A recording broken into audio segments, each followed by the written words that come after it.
Hello students, आप सबका स्वागत है आज की वीडियो में, आज की क्लास में। स्टूडेंट्स, ये जो वीडियो है खासकर उन सब स्टूडेंट्स के लिए है जो क्लास 12th में साइकोलॉजी या हम कहें मनोविज्ञान के सब्जेक्ट को पढ़ रहे हैं। और ये हमने फर्स्ट चैप्टर का आप सबको कंप्लीट स्टडी में करा रहा हूँ, चैप्टर नंबर 1 मनोवैज्ञानिक गुणों में विभिन्नताएं। ठीक है, आपसे कुछ बातें मैं शेयर करना चाहूँगा स्टूडेंट वीडियो के बिगिनिंग में ही, ताकि उसके बाद हम जब स्टडी करें कंटिन्यू करें ताकि आपको किस तरह का डिस्टर्बेंस ना हो। इस वीडियो के अंदर मैं आप सबसे यही कहूँगा स्टूडेंट्स की बेसिकली जो मेरा पर्पस है आप सबको सबसे पहले क्लास 12th की ज्योग्राफी जो कि हिंदी मीडियम में, इंग्लिश मीडियम की अगर कोई स्टूडेंट गलती से एंट्री मारा है तो आप सबसे कहूँगा कि प्लेलिस्ट में आप जाइए, आपको प्लेलिस्ट में पूरी कंप्लीट जो है इंग्लिश मीडियम की वीडियोस मिलेंगी। ठीक है, और जो नहीं अवेलेबल है मैं उसके लिए वीडियोस फर्दर बनाऊंगा। अच्छा, हिंदी मीडियम के बच्चों के लिए बात करूं स्टूडेंट्स की, सबसे पहले मैं आपकी जो 12th क्लास की ज्योग्राफी है जिसमें लाइन टू लाइन मैं आपको समझा रहा हूं पूरी बुक, सबसे पहले मैं ये करने वाला हूं जो मेरा फर्स्ट टारगेट है। और उसके बाद जैसे मान लेते हैं एक चैप्टर अपना ये कवर हो जाता है, मनोवैज्ञानिक गुणों में विभिन्नताएं, आपका चैप्टर नंबर 1 क्लास 12 साइकोलॉजी जैसे ही कवर होता है तो मैं इस सेम चैप्टर का एक में क्विक रिवीजन नोट्स दूंगा। क्विक रिवीजन नोट्स में क्या होगा, पूरा चैप्टर एक ही वीडियो में 1 आवर की वीडियो हो सकती है या 30-40 मिनट्स की वीडियो हो सकती है, मुझे नहीं पता, लेकिन एक क्विक रिवीजन आपका होगा कंप्लीट वीडियो में पूरा पिक्चराइज करके मैं आपको एक सेपरेट नोट्स भी दूंगा। आपको कहीं नहीं जाना है। अगर आप किसी अदर पर्पज से आए हैं हमारे इस चैनल पे, जैसे किसी अदर एंट्रेंस एग्जाम के लिए या किसी कॉम्पिटिटिव एग्जाम के लिए, या पैरागोजी आपका एक सब्जेक्ट है, मनो बाल विकास जैसा आपका चैप्टर अगर आपके सिलेबस अगर आपके साइकोलॉजी में अगर है, आप उसके लिए भी अगर आए हैं तो हमसे जुड़ सकते हैं। अपने स्टडी टिल जो है सिलेक्शन आप इजिली बैठ के कर सकते हैं। ठीक है, टिल अपने एग्जाम हमारे साथ जुड़ करके अपनी पढ़ाई करेंगे। ठीक है, और तीसरी बात आपसे ये कहना चाहूंगा स्टूडेंट कि हमारा ये चैनल है एक अल्टीमेट चैनल है। कई बार क्या होता है, समय न मिलने की वजह से मैं इसमें अदर तरह की वीडियोस भी अपलोड होती रहती है, तो आपको भागना नहीं है उसकी वजह से, और ये सोचना भी नहीं है कि आप लोग के लिए वीडियो नहीं आ रही है। ठीक है, आप कर क्या सकते हैं, मुझे कमेंट कर सकते हैं, अपने मैसेजेस को मुझ तक पहुंचा सकते हैं। मेरा नंबर है 9560309722, ये मेरा नंबर है। इस नंबर पे भी आप व्हाट्सएप करके कोई भी अगर आपकी क्वेरी होती है तो मुझसे आप पूछ सकते हैं। ठीक है, और आखिरी में आप सबसे ये कहूंगा कि मैं क्लास 12 के आपका साइकोलॉजी का कंप्लीट नोट्स भी बना रखा हूं हिंदी मीडियम के स्टूडेंट्स के लिए, इंग्लिश मीडियम के स्टूडेंट दोनों मीडियम के स्टूडेंट्स के लिए। अगर कोई भी स्टूडेंट्स उस नोट्स को भी चाहता है तो हम कंप्लीट नोट्स भी प्रोवाइड करते हैं, लेकिन उसके लिए आपको कुछ पे करना होगा, बिकॉज टाइपिंग कॉस्ट तो हम लेंगे बिकॉज वो नोट्स को हम टाइप करवाते हैं, प्रॉपर उस पर वर्क होता है। अब चलते हैं अपनी क्लास को शुरू करते हैं, लेकिन ये आपकी अपनी इच्छा है, अगर नहीं लेना चाहे तो कोई दिक्कत नहीं। बस मेरा ये कहना है कि हमारे पास फैसिलिटी हर तरह की है और बहुत अच्छी फैसिलिटी है, बहुत अच्छे नोट्स हमने बनाए हैं जिसको मैं यहाँ पर दे रहा हूँ। यहाँ फिलहाल मैं आपको बुक से ही पढ़ाऊंगा ताकि आपका एक एक पॉइंट क्लियर हो। अगर आपने इसको अच्छे से पढ़ा तो किसी नोट्स की आपको जरूरत नहीं पड़ेगी। ठीक है, अब चलते हैं स्टूडेंट, हम फर्स्ट चैप्टर मनोवैज्ञानिक गुणों में विभिन्नताएं, चैप्टर नंबर 1 क्लास 2 साइकोलॉजी को हम करते हैं। ठीक है, प्रीवियस जो मैंने वीडियो बनाई थी उसके अंदर मैंने आपको एक सर्टेन पॉइंट तक पढ़ाया था और उसके आगे हम लोग आज कंटिन्यू करेंगे। तो आई होप कि मेरी जो आपने फर्स्ट वीडियो आपको क्लास 12 की साइकोलॉजी की मैंने दे रखी है, आपने उसको देखा है, उसको पढ़ा है, नहीं देखा नहीं पढ़ा तो आपसे यही कहूंगा कि आप उस वीडियो को देखिए, पढ़िए और जो है उसको समझिए ताकि आपका जो कॉन्सेप्ट क्लियर हो। एक एक चीज को मैं समझा रहा हूं और आज की अपनी इस वीडियो के अंदर में हम शुरू करेंगे। हमारा इस पॉइंट से बेसिकली शुरू करना था, जस्ट अ सेकेंड, हाँ हमें शुरू करना था स्टूडेंट आज मनोवैज्ञानिक गुणों के कुछ क्षेत्र। ठीक है, इसके पहले हमने इस पॉइंट तक, इसके प्रीवियस आपके पॉइंट तक पढ़ रखा था, हेडिंग तक। आज की जो अपनी हेडिंग की शुरुआत है मनोवैज्ञानिक गुणों के कुछ क्षेत्र, तो आज हमें शुरुआत यहां से करनी है। ठीक है, तो मैं आपको इसके अंतर्गत समझाता हूं कि मनोवैज्ञानिक गुणों को क्या क्षेत्र है। ठीक है, तो यहां आप देखेंगे स्टूडेंट तो आपको मिलता है मनोवैज्ञानिक गुण रेखीय और एक विमीय नहीं होते हैं। रेखीय एक विमीय कहने का मतलब, रेखा आपने देखा है, रेखा कोई एक लाइन होती है और रेखा का कोई और क्षेत्र नहीं होता है, वो दो दिशा में ही आगे जा सकती है, या तो लेफ्ट या तो राइट। एक रेखा है ये, ठीक है, या तो लेफ्ट जा सकती है आगे या तो राइट जा सकती है आगे, इसका और कोई क्षेत्र नहीं होता और किसका आयाम नहीं होता। तो कह रहा है मनोवैज्ञानिक गुण जो है रेखीय या एक विमीय नहीं होते। ठीक है, इसे वन डायमेंशन कहते हैं, इंग्लिश में एक बीम कहते हैं। ठीक है, एक विमीय नहीं होते हैं, वे जटिल होते हैं। जटिल मतलब कॉम्प्लेक्स होते हैं, जो मनोवैज्ञानिक गुण होते हैं ये बहुत कॉम्प्लेक्स होते हैं, जटिल होते हैं और उन्हें एक विमाओं द्वारा व्यक्त किया जा सकता नहीं है ना। इसलिए उसको कई विमाओं द्वारा हम क्या करते हैं, व्यक्त करते हैं। कोई एक रेखा बहुत से बिंदुओं का एक समूह होती है। फिर देखो रेखा को समझा रहे हैं, जो रेखा आपकी होती है वो बहुत सारे बिंदुओं का एक समूह होता है।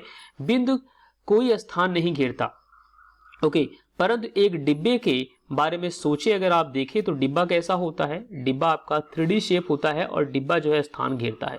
ठीक है, डिब्बा कैसा होता है, 3D शेप होता है, डिब्बा क्या करता है दोस्तों, स्थान घेरता है। तो उसी तरह से मनोवैज्ञानिक जो गुण हैं वो क्या करते हैं, उसके आयाम कई सारे हैं।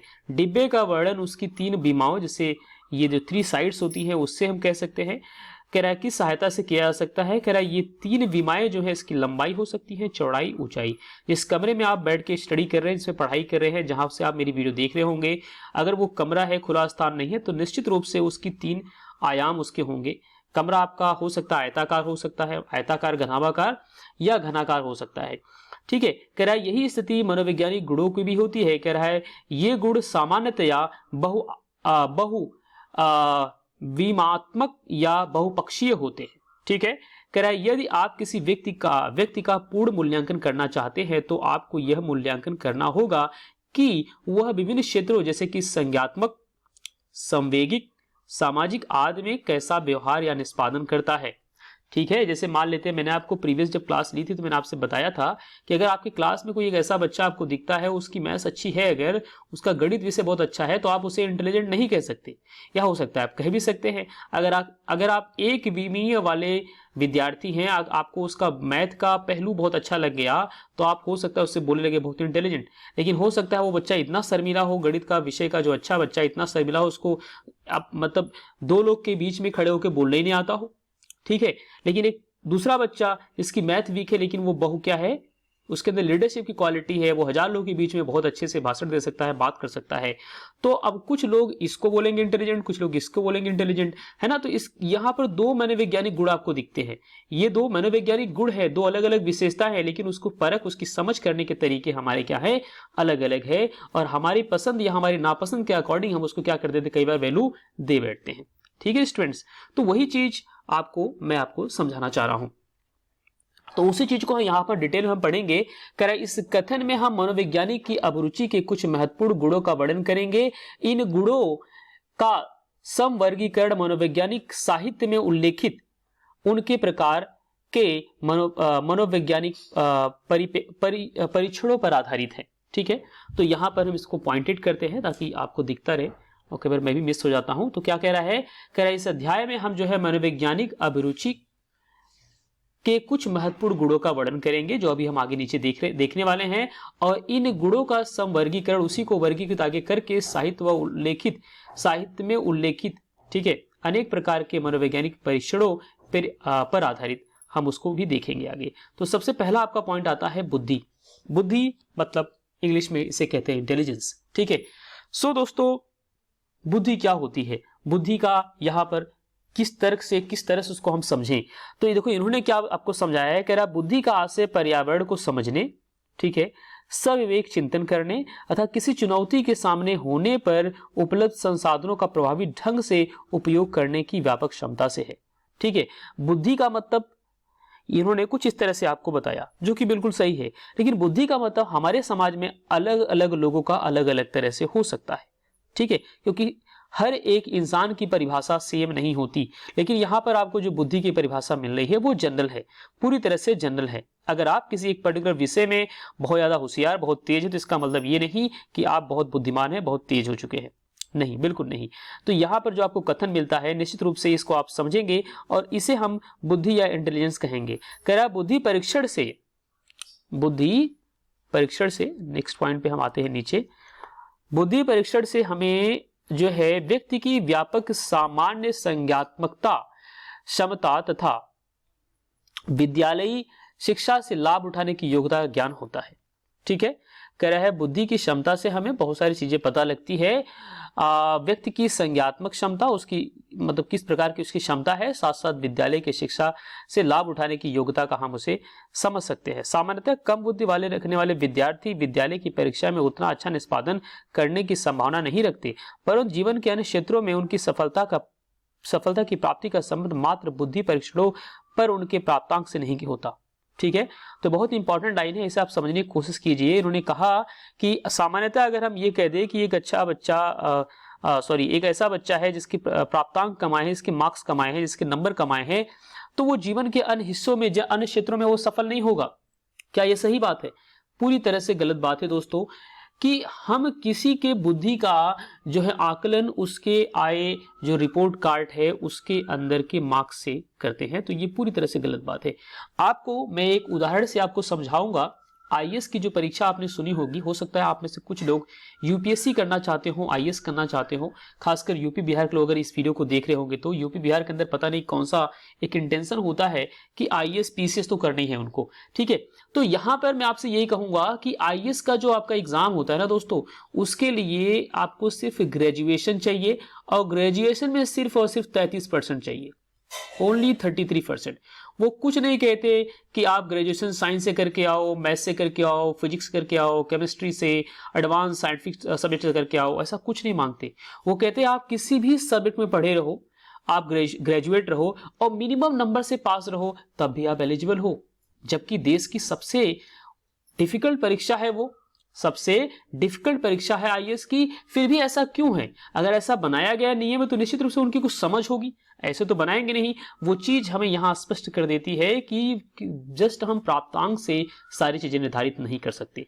तो उससे जब बुद्धि की बात करेंगे तो वो एक बहुत व्यापक रूप है, उसको बहुत व्यापक तरह से हमें समझना चाहिए, जो आपको देखने को मिलता है मनोवैज्ञानिक गुणों की विशेषताओं में। पहला। दूसरा आपका आता है अभिक्षमता। अभिक्षमता का मतलब होता है एप्टीट्यूड। एप्टीट्यूड का मतलब यहां पर यह है कि किसी व्यक्ति की कौशलों के अर्जन के लिए अंतर्निहित संभाव्यता से है। अभिलक्षण परीक्षणों का उपयोग यह पूर्व कथन करने में किया जाता है कि व्यक्ति उपयुक्त पर्यावरण प्रशिक्षण प्रदान करने पर कैसा निष्पादन कर सकेगा। ठीक है, एक उच्च यांत्रिक अभिक्षमता वाला व्यक्ति उच्च प्रशिक्षण का अधिक लाभ उठा करके अभियंता के रूप में कार्य कर सकता है। तो यहां पर अब मैं आपको समझाऊं, यहां पर एप्टीट्यूड का मतलब इन्होंने क्या समझाया? इन्होंने ये समझाया कि जैसे दो बच्चे अगर हैं, बच्चा ए है जो कि गांव में रहता है, बच्चा बी जो कि शहर में रहता है, और बच्चा ए बच्चा बी में ये वाला जो बच्चा है इसको उपयुक्त एनवायरमेंट, उपयुक्त पर्यावरण इसको नहीं मिल रहा है, पढ़ाई लिखाई का या बाकी जो है जितनी व्यवस्थाएं होती हैं, और बच्चे बी को जो है ये ए है ये बी है, इसको सारी सुविधाएं मिल रही है, तो क्या आप क्या कह सकते हैं, इस जिसको सारी सुविधाएं मिल रही है क्या वही आगे निकल सकता है? ये आगे नहीं निकल सकता, या इससे ये कमजोर रह गया है? जब इनका कॉम्पिटिटिव एग्जाम होगा, जब ये साथ में बैठेंगे, तो आपको क्या लगता है कि बच्चा ए फेल हो जाएगा, बच्चा बी पास हो जाएगा, है ना? या जो सेकंड वाला आपको बच्चा दिखाई दे रहा है उसी की परफॉर्मेंस बहुत अच्छी आएगी? निश्चित रूप से ऐसा कहना हम सही नहीं समझेंगे, क्योंकि अगर वो चीजें इसको भी मिलेगी, ठीक है, बच्चे जो फर्स्ट नंबर का स्टूडेंट है अगर इसको भी वो सारी सुविधाएं वो चीज अगर मिलेंगी तो निश्चित रूप से ये शायद इससे कई गुना बेहतर कर जाए, इससे कई गुना बेहतर कर जाए। आपने अगर महाभारत देखा होगा दोस्तों, तो आपने ये चीज, आप इस चीज को आप याद करिए कि जिसके अंदर अर्जुन होता है और कर्ण, दो लोग होते हैं, अर्जुन और कर्ण होते हैं। अर्जुन को उच्च शिक्षा मिलती है, उनके लिए स्पेशल गुरु होते हैं, स्पेशल होम ट्यूशन मिलता है, उसके बाद महाधनुर्धर बनते हैं, और उनके साथ साथ उनके गुरु एक छल भी करते हैं, जो कि जो है एकलव्य को अंगूठे को काट करके उनको जो है अर्जुन को एक मतलब अपने महान शिष्य में और महाधनुर्धर के रूप में देखते हैं वो। लेकिन दूसरा कर्ण जब वो द्रोणाचार्य के पास जाता है तो उसको वो चीज, वो अवसर नहीं मिल पाता। क्या द्रोणाचार्य के पास शिक्षा नहीं, क्या इस कर्ण के पास उतना ज्ञान नहीं होता, या क्या उसके पास क्षमता नहीं होती उस चीज को पाने की? निश्चित रूप से होती है दोस्तों। ऐसी चीजें हमें यहाँ पर अभिक्षमता की तरफ लेके जाती है और समझाती है। अभिक्षमता का मतलब होता है आपके अंदर वो कौशल है, आपके अंदर वो योग्यता है, अगर निश्चित रूप से आपको वो पर्यावरण, आपको वो चीजें अगर मिलती हैं तो आप जो है बहुत अच्छा कर सकते हैं। ठीक है, अगर किसी बच्चे का इंटरेस्ट अगर साइंस और टेक में बहुत अच्छा है तो निश्चित रूप से उसके इंटरेस्ट के अकॉर्डिंग अगर उसको हम माहौल देते हैं, उसको हम उस प्रकार का अगर चीज़ें अगर प्रोवाइड करते हैं, तो पर्यावरण देते हैं, तो निश्चित रूप से वो बच्चा बहुत अच्छा कर सकता है उस पर्टिकुलर क्षेत्र में। अगर कोई बच्चा जो है कला के क्षेत्र में बहुत अच्छा करना है, उसकी अगर रुचि कला में है, तो निश्चित रूप से अगर उसको उस प्रकार का माहौल दिया जाएगा तो हो सकता है कला के क्षेत्र में बहुत आगे जाए। किसी बच्चे को अगर एक्टिंग बहुत अच्छी आती है, एक्टिंग करना बहुत पसंद करता है, तो उसको निश्चित रूप से अगर एक्टिंग के क्षेत्र में आगे ले जाएगा तो बहुत हो सकता है बहुत बड़ा एक्टर बने। ठीक है, तो इस तरह से अभिक्षमता लोगों की अलग अलग होती है। अभिक्षमता का मतलब कुछ इस तरह से हम समझ सकते हैं। ठीक है, नेक्स्ट आपका पॉइंट आता है मनोवैज्ञानिक गुणों की विशेषता के अंदर आपका अगला पॉइंट आता है दोस्तों, जिसे हम कहेंगे अभिरुचि, मतलब इंटरेस्ट। जिस चीज को मैंने अभिक्षमता के अंदर ही मैंने कवर कर दिया है। इंटरेस्ट या अभिरुचि का मतलब ये होता है आप वरीयता देते हैं। ठीक है, आप वरीयता देते हैं, दैट्स मीन कि आपके पास दो विषय है, मैथ और साइकोलॉजी है। ठीक है, लेकिन आपको मैथ्स भी आती है। मैथ्स आपको, ऐसा नहीं कि मैथ्स आपकी कमजोर है, आपको आती नहीं, मैथ्स आपको आती है, लेकिन आपका इंटरेस्ट ज्यादा है साइकोलॉजी में। अभी हाल ही मुझे एक ऐसी स्टूडेंट्स मिली है जो कि साइंस की स्टूडेंट है। ठीक है, साइंस की स्टूडेंट है और प्रेजेंट टाइम मुझसे वो ऑनलाइन पढ़ भी रही है। ठीक है, मेरे पेड कोर्स के साथ जुड़ी हुई है और साइंस की स्टूडेंट है, और उसने मुझे अपना इंटरेस्ट बताया कि सर मेरे पास फिजिक्स है, केमिस्ट्री है और मैथ्स है, लेकिन मेरे पास साइकोलॉजी नहीं है, लेकिन फिर भी मुझे साइकोलॉजी बहुत इंटरेस्ट है। तो अब इसे मैं क्या कहूँ, इसे मैं यही कहूँगा इंटरेस्ट। ठीक है, वो कह रही है सर मैं बीए करना चाहती हूँ साइकोलॉजी से, सर मैं एमए करना चाहती हूँ उसके बाद साइकोलॉजी से, मैं साइकोलॉजी में पीएचडी करके रिसर्च करना चाहती हूँ। अब ये बताइए, मैंने कहा बेटा आपका यार कोई बैकग्राउंड है इसमें, फिर आप क्यों करना चाहते हो? बोले सर मेरा इंटरेस्ट है। जिस प्रकार से, अब मैं अपना उदाहरण दे दूं, साइकोलॉजी मेरा सब्जेक्ट नहीं है दोस्तों, मैं एमएससी हूँ फिजिक्स से। ठीक है, मेरा जो इंटरेस्ट है वो साइकोलॉजी में कैसे बन गया, बस बन गया, उसकी कहानी लंबी है, कभी हम आपके साथ साझा करेंगे, लेकिन यहां पर आपको इतना मैं समझाऊंगा, एक इंटरेस्ट वाली बात होती है। इसका मतलब ये नहीं कि मेरी गणित कमजोर है। आपको मेरे इस चैनल पे हो सकता है आपको साइंस एंड टेक की बहुत सारी वीडियोस मिल जाए, और इसके लिए मेरा साइंस एंड टेक का एक, मतलब खासकर इंजीनियरिंग स्टूडेंट्स के लिए मेरा एक सेपरेट चैनल, जिसमें मैंने मैथ्स विषय पे बहुत एडवांस लेवल पे अप्लाइड मैथ्स मैंने पढ़ाई है और पढ़ा भी रहा हूँ। ठीक है, तो कहने का मतलब ये है कि मेरा उस सब्जेक्ट के अलावा मेरा एक इंटरेस्ट साइकोलॉजी में भी है, तो साइकोलॉजी को इसलिए मैं अपने इंटरेस्ट में लेता हूं। तो उसी तरह से अगर आपका इंटरेस्ट जिस क्षेत्र में है, तो निश्चित रूप से उस क्षेत्र में आप शायद ज्यादा बेहतर कर सकते हैं, अगर एक रूप होकर के उस पर आप काम करते हैं। उसके बाद तीसरा आपका पॉइंट आता है पर्सनालिटी। पर्सनालिटी का मतलब आपका व्यक्तित्व होता है। पर्सनालिटी का मतलब ये नहीं होता कोई इंसान आपके सामने बहुत सुंदर आपको दिखाई दे रहा है, बहुत अच्छा कपड़ा पहन रखा है और बड़ा टिप टॉप है, उसके मतलब सारी आपको स्टाइल उसकी अच्छी लग रही है तो उसकी पर्सनालिटी बहुत अच्छी हो गई है। ठीक है, आजकल जो थोड़े से कम पढ़े लिखे टाइप के लोग हैं, उनको पर्सनालिटी का मतलब यही लगता है यार उसकी पर्सनालिटी बहुत बढ़िया है, बस मतलब वो अच्छा दिख गया तो उसकी पर्सनालिटी बढ़िया है। पर्सनालिटी का मतलब सिर्फ बढ़िया शकल या बढ़िया जो है कपड़े या स्टाइल दिखाने से नहीं होता स्टूडेंट। पर्सनालिटी एक ऐसा एक शब्द है जो बहुत सारे जो है, एक बहुत विस्तृत शब्द है जो बहुत सारी चीजों को इकट्ठा जोड़ देता है। ठीक है, तो थोड़ा सा पर्सनालिटी के बारे में हम यहाँ देखते हैं, इन्होंने किस रूप से इसको समझाया है। जिसे हम कहेंगे व्यक्तित्व। व्यक्तित्व आपको शायद ज्यादा अच्छा लग रहा होगा सुन करके, व्यक्तित्व अगर हम कह रहे हैं इसको तो। सो यहाँ पर पर्सनालिटी बेसिकली क्या है? पर्सनालिटी या व्यक्तित्व का अर्थ होता है व्यक्ति की अपेक्षाकृत अस्थायी प्रकार की उन विशेषताओं से है जो उसे अन्य व्यक्तियों से भिन्न बनाती है। ठीक है, मतलब एक व्यक्ति है, उसका व्यक्तित्व है, उसका व्यक्तित्व इस प्रकार का बन गया है कि वो किसी के सामने झुक नहीं सकता। ठीक है, अब इसका मतलब नहीं कि उसकी पर्सनालिटी खराब हो गई, वो किसी के सामने उसकी बस ये उसकी अपनी एक अलग पर्सनालिटी है, उसका एक अलग व्यक्तित्व है, उसकी एक अलग गुणधर्म है, वो उसको झुकना, उसको स्वाभिमान है अपने ऊपर। वो नहीं चाहता कि मैं किसी के सामने झुकूं, वो नहीं चाहता कि मैं किसी की चापलूसी करूं। ये इसका अपना एक व्यक्तित्व बन चुका है, उसकी एक पर्सनालिटी सेल्फ डेवलप हो चुकी है, तो एक अपनी एक आइसोलेटेड पर्सनालिटी कहलाएगी। ठीक है, डिफरेंट पर्सनालिटी कहलाएगी। दूसरे पे एक ऐसा व्यक्ति है, दूसरा आपको आस पड़ोस में, अपने मित्रों में, अपने ही एज ग्रुप के लोगों में दिख जाते हो। कुछ लोग होते हैं बहुत चापलूस टाइप के होते हैं, बहुत फ्लर्टी होते हैं, बहुत चापलूस टाइप के लोग होते हैं, आपने ऐसे भी लोगों को देखा होगा। तो उसकी वो पर्सनालिटी है, उसका व्यक्तित्व है। कुछ लोग आपने देखा होगा बहुत मतलब कॉमेडियन टाइप के होते हैं, तो वो चीज शायद आप नहीं कर सकते, दूसरा व्यक्ति बहुत अच्छे से कर सकता है ना। तो वो चीज वो ऐसे कर पा रहा है क्योंकि वो उसका व्यक्तित्व है, उसकी पर्सनालिटी बन चुकी है, उसके माइंड बॉडी सोल का एक हिस्सा बन चुका है वो। तो पर्सनालिटी का मतलब बहुत सारी चीजें उसके अंदर आती है, सिर्फ हम एक दो चीजों से नहीं कह सकते किसी एक इंसान की पर्सनालिटी इस प्रकार की है। तो यहां पर थोड़ा सा हम आगे इसको पढ़ते हैं, फिर आपको समझाते हैं इसको। इनका पहले हम एक बार कथन देख लेते हैं। कह रहा है पर्सनालिटी का मतलब पर्सनालिटी का अर्थ व्यक्ति की आवश्यकता अस्थायी रूप से उन विशेषताओं से है जो उसे अन्य व्यक्तियों से भिन्न बनाती हैं। व्यक्तित्व परीक्षण व्यक्ति की अद्वितीय विशेषताओं, जैसे व्यक्ति प्रभावी है या विनम्र है। ठीक है, आपने देखा कुछ लोग बहुत प्रभावी टाइप के लोग होते हैं, आपके सामने एंट्री मारते ही उनका एक प्रभाव जम जाता है। ठीक है, अगल बगल के लोग चुप हो जाते हैं, वो ज्यादातर वही बोलते हैं, वो दूसरा बंदा सुनता है। ठीक है, और इस प्रकार से आपको ये चीजें आपको देखने को मिलती है। कई बार आपने इस चीज का महसूस किया होगा अपने दैनिक जीवन में, आपके पास पड़ोस में ये चीज बहुत कॉमन हमें देखने को मिलती है। और मैं एक महान व्यक्तित्व वाले इंसान की बात करूं जिसे हम अपने प्रधानमंत्री के रूप में जानते हैं, नरेंद्र मोदी जी को। नरेंद्र मोदी जी को कभी देखिए, उनका एक जो व्यक्तित्व है, उनकी जो पर्सनालिटी है, बहुआयामी है, मल्टी वेरिएंट पर्सनालिटी उनके पास है। ठीक है, कभी आप उनके फेस पे आप कभी भी थकावट नहीं देखेंगे, मतलब एक अलग चीज है जो ऐसा लगता है नेचर ने उन्हें दे रखा है, नेचुरल है, वो कंप्लीटली नेचुरल है दोस्तों। ठीक है, आप सबके सामने एग्जाम का थोड़ा सा प्रेशर आ जाता है तो आपकी शक्ल बिगड़ जाती है पूरी तरह से, लेकिन कभी आप अपने प्रधानमंत्री को देखिए, उनको तमाम तरह का प्रेशर होगा, हर तरह की समस्याएं होंगी, लेकिन फिर भी ऐसे आपसे बात करने से लग रहा है सबसे तसल्ली में बंदा यही है, बाकी अस्त व्यस्त है, ये बहुत तसल्ली में है। ठीक है, ऐसा बिल्कुल नहीं है दोस्तों।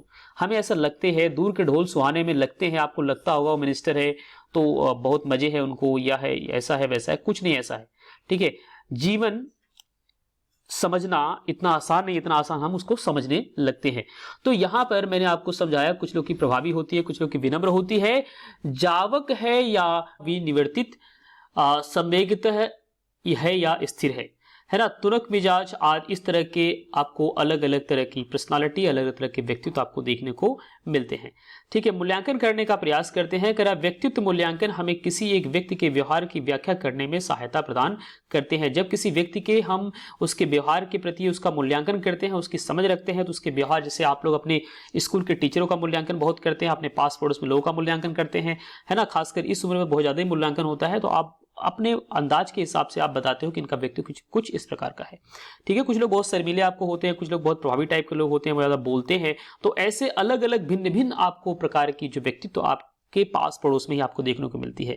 कह रहा है कि क्षमता प्रदान करता है, और व्यक्ति भविष्य में कैसा व्यवहार करेगा इसका भी हम कई बार अनाउंसमेंट कर सकते हैं, मतलब भविष्यवाणी कर सकते हैं। जैसे किसी बच्चे को देख करके आप उस बच्चे के भविष्य के बारे में बता सकते हो, बच्चा बड़ा होकर किस प्रकार से ये बनेगा। अगला आपका पॉइंट आता है, ये भी एक मनोवैज्ञानिक गुणधर्म है, एक वैल्यू है ना, मतलब पॉइंट है, जिसे हम कहेंगे मूल्य। मूल्य का मतलब होता है दोस्तों वैल्यू। तो हर एक इंसान का अलग अलग एक मूल्य होता है, अलग अलग वैल्यू पॉइंट होता है। जैसे मेरा है, मैं झूठ नहीं बोलता, ठीक है, और मेरे बहुत तरह के और वैल्यूज है। अगर मेरे जो वैल्यूज हैं, मैं उस पर हमेशा खरा उतरने की कोशिश करूंगा। ठीक है, मेरा है और वैल्यू पॉइंट कि मैं किसी का विश्वास नहीं तोड़ूंगा। ठीक है, ये मेरे वैल्यू पॉइंट है। मुझे कोई मना थोड़ी करता है कि विश्वास तो तोड़ना ही मत। ऑफकोर्स मैं तोड़ सकता हूं, लेकिन वो मेरा खुद एक सेल्फ, मुझे अंदर ऐसा बिलीफ सिस्टम बन चुका है कि मैं अगर तोड़ूंगा तो मुझे खुद ब खुद शायद मुझे पीड़ा होगी, मुझे नहीं अच्छा लगेगा। तो इसी प्रकार अलग अलग लोगों का अलग अलग वैल्यू पॉइंट होता है। कुछ लोग का वैल्यू पॉइंट ऐसा होता है झूठ बोलने का। ऐसा नहीं कि वैल्यू पॉइंट पॉजिटिव ही होगा, नेगेटिव भी हो सकता है। कुछ लोग इतने एक्सपर्ट होते हैं झूठ बोलने में, भाई दिन भर में पता नहीं कितने हजार झूठ बोल देते हैं, और इतने सतर्कता से झूठ बोलते हैं, ऐसा लगता नहीं वो झूठ बोलते हैं। तो ये सबकी अलग अलग इंपॉर्टेंस है, उसका भी कहीं ना कहीं फायदा देखने को मिलता है। लेकिन कुछ चीजें जो सकारात्मक है वो तो सकारात्मक रहेगी, उसके पहलू हमें देखने को मिलेंगे, और उसके रिजल्ट भी उसी तरह से हमें देखने को आते हैं। ठीक है, कह आदर्श व्यवहारों के संबंध में व्यक्ति के अस्थायी विश्वास होते हैं। व्यक्ति के मूल्य उसके जीवन में व्यवहारों के लिए एक मानक निर्धारित करते हैं और उन्हें निर्देशित करते हैं। मूल्य द्वारा ही व्यक्ति दूसरे व्यक्तियों के व्यवहार के औचित्य का मूल्यांकन करता है। ठीक है, समझ रहे ना आप, मैंने यहां आपको क्या बताया। कह रहा है उसके पास जो मूल्य है ना, जैसे भाई आपके पास मूल्य होंगे, आप उसी मूल्य के अकॉर्डिंग दूसरे को तौलोगे, है ना। अगर आप एक चोर टाइप के इंसान हो तो आप क्या सोचोगे, दूसरे वाला भी ऐसे चोर हो, ऐसी बदमाश होगा। अगर एक आप बहुत ही सज्जन किस्म के इंसान हो तो आपको सभी व्यक्ति आपको उसी प्रकार दिखाई दे, आपको लगे नहीं यार ये भी ऐसे होगा। हो सकता है इसके साथ ये पर्टिकुलर रीजन हो सकता है इसके साथ ये पर्टिकुलर कारण हो।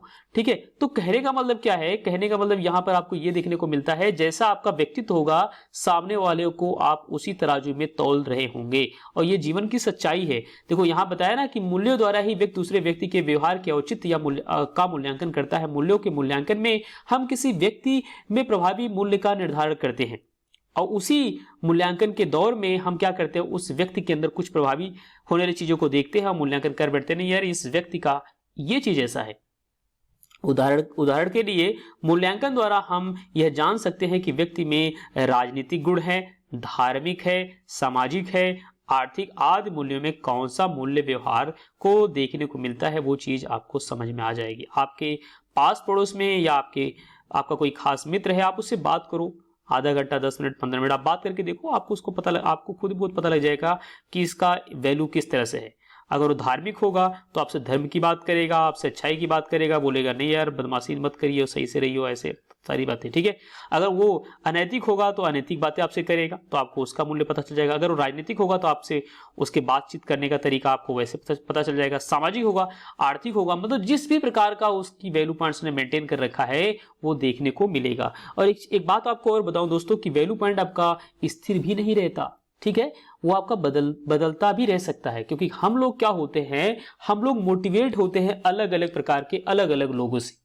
ठीक है, जैसे स्थिति परिस्थिति हम लोग रहते हैं, अगर हमारा डोमिनेंट नेचर है, डोमिनेंट का मतलब प्रभावी टाइप के अगर हम हैं, ठीक है, और अगर हम प्रभावी हैं तो अपने पास पड़ोस के लोगों को अपने प्रभाव से, चाहे हमारा प्रभाव अच्छा है या बुरा है, अगर हम बुरे तरह के प्रभावी इंसान हैं तो अपने पास पड़ोस में बुराइयां फैला देंगे।